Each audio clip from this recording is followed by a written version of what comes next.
Hey everyone, it's a preview for Friday. It's very early in the morning, Friday. I'm going to get this done on the overnight tonight because I don't really have time to do a video for this necessarily during the day when the games might be happening tomorrow. And I know there's going to be a lot of people that want the email with the updated file because there's going to be updates to the file when the lineups and all the stats are in for tomorrow. So this is going to look a little different.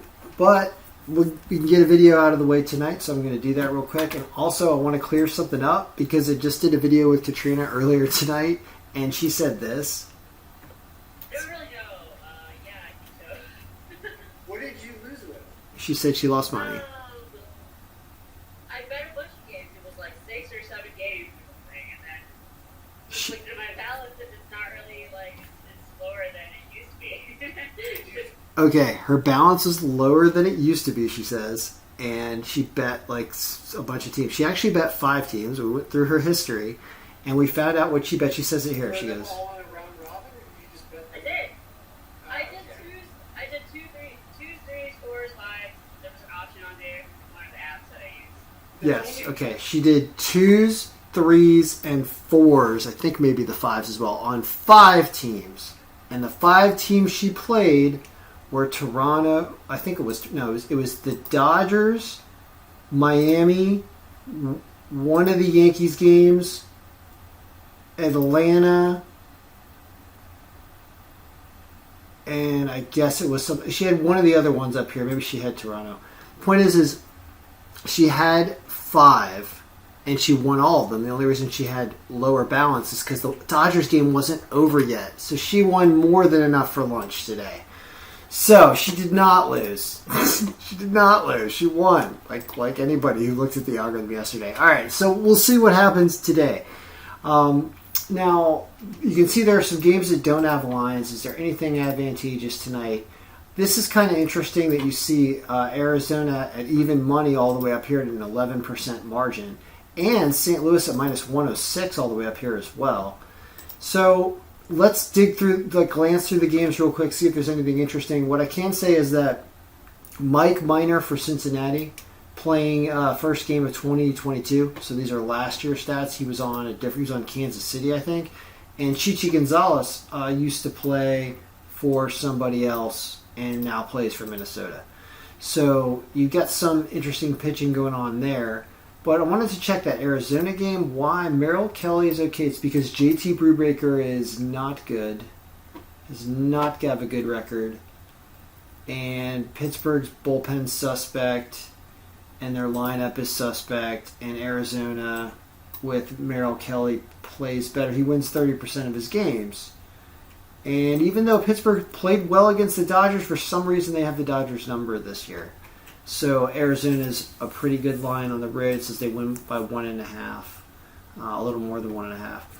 So for Katrina's call tomorrow, though, if we do a quick call or something and record something, it will be about St. Louis and Chicago, and that's actually a very interesting game to wager on right now because I don't know what the weather is going to be in Chicago. We definitely need to know that for runs. But as for who's going to win, Miles Mikolas better than Marcus Stroman. Both good pitchers, but Mikolas pitching extremely well, and the expected lineup factor for St. Louis is better than what the Cubs' expected lineup is. These are not confirmed, which is why it's important to see the file tomorrow with the actual roster that's in the game. But the Cubs' bullpen is more suspect, and St. Louis, even though they didn't win today, they have a better chance. The algorithm did not do this with the score yesterday. The algorithm flipped the score yesterday. And it was a very close game. Here it's really favoring St. Louis. It's just interesting how day-to-day the pitcher really changes the outcome when you do it this way. You've got a ton of runs in Washington and Cincinnati. We just missed the over yesterday by a half run, but Cincinnati scored a lot. Here it does not favor. Interesting. So you're looking at Mike Minor's stats with Kansas City last year, also a team that didn't play well. Cincinnati not playing well either. So is this a good gauge for how he might pitch this year? Maybe. It does show that Washington could edge this game out, but that this game has runs. I mean, look at these orange, red. Once again, if you see the weather there, it makes you think over. in each one of these teams over. Right now, the over-under is set at 9.5 again, of course. Here it actually gets over 10 this time. Yesterday it was close but didn't. But once again, check the weather. What else we got? San Francisco, Miami. Very close game. I'm surprised at all the runs here. That's weird. This is in Miami's ballpark. So this is fun. Now here we go. Here I like something. If these pitchers are actually going, Eliza Hernandez, poor ERA this year. Alex Cobb, poor ERA this year. Wasn't he supposed to pitch yesterday? Didn't we have Cobb pitching yesterday? Right? Right? Miami game was up against... No, it's Alex Wood. Okay, Alex Wood, not Alex Cobb. Jeez, talk about Woods and Cobbs. I mean, you can't get those names too close together. My brain starts going nutty. I'm like, didn't we see this? No, Alex Wood. Wow, close name. Okay, so we do have the correct pitcher in here, and look at these runs. Look at 9.9 runs where they're predicting 7.5 or 8. Getting over 7.5. That sounds like fun. Once again, that's a low over-under that shouldn't be because it's thinking it's a game in Miami, but here, welcome to these ERAs and these guys hitting. So that's something to grab tonight before that changes, I think. So Cleveland and Baltimore. No line on this game yet. Guardians supposed to win. Look at these pitching stats. Really, really aligning very close together, except that Baltimore's ERA, here's Zimmerman's ERA, is a little higher. Baltimore just loses a close one to Seattle. Good weather tomorrow. Not too hot, but I believe it's supposed to be actually, it should be very good weather in Baltimore tomorrow. So, but no line yet. Angels and Philly, no line yet, but it says the Angels. Okay, Arizona, Pittsburgh, talked about that. It does like Arizona at a pretty good line there. Right? Yep. Detroit and the Yankees. Detroit, Elvin Rodriguez's ERA is rough. Yankees playing well. Look at that awful line. Wow. That stinks. So Yankees supposed to hit him hard for 7 runs. You got an over-under of 8, so your Yankees team runs might be the only thing that pays anything here. Like Yankees over 4.5 runs. It's probably going to be over 5, I bet. That's going to be a tougher play, but you get over 4.5, I guess it's worth it because it says they do get to 7. This guy probably not going to pitch well. Then you got Minnesota, Toronto. No line. It likes Toronto heavily against Chichi Gonzalez's 2021 stats with St. Louis or somebody, whoever he played for last year. The White Sox and Tampa Bay. It likes Tampa Bay, and so do the odds makers. Because Shane McClanahan pitching excellent, Vince Velasquez not so much. Yep, this is probably a win. It's, once again, tough to cover. They pulled out and they scored a bunch of runs in the 8th inning to cover today. So it's a team that does have that offensive power, but it is tough to cover at home. So it's one of those where I feel like you can take them to win on the round robin, but it is tough, minus 1.5 at home.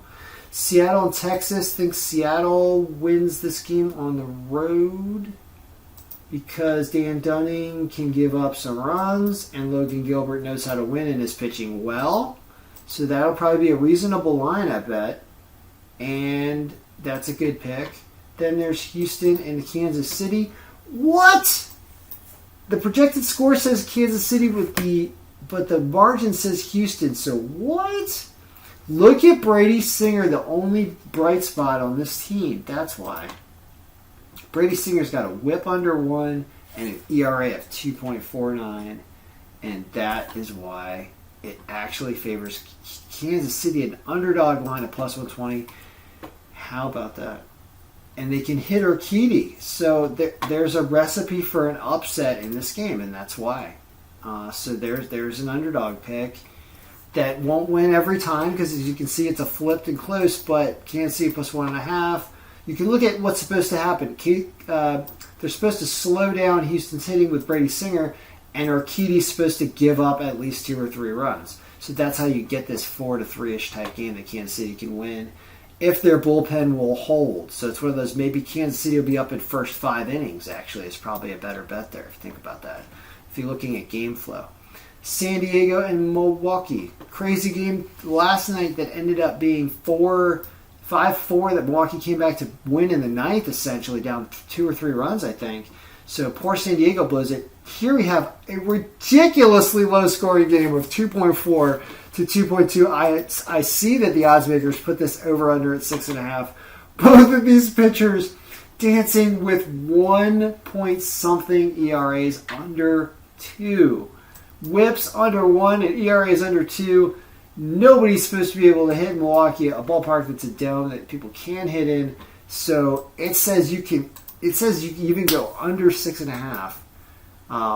Alternate under 7, probably safer, but because this could maybe go 4-3 in a rounding up game, but it's saying 3-2, but maybe 4-3. So you try to get the under 7 is what I would do. 6.5 is just really, really low for an over-under.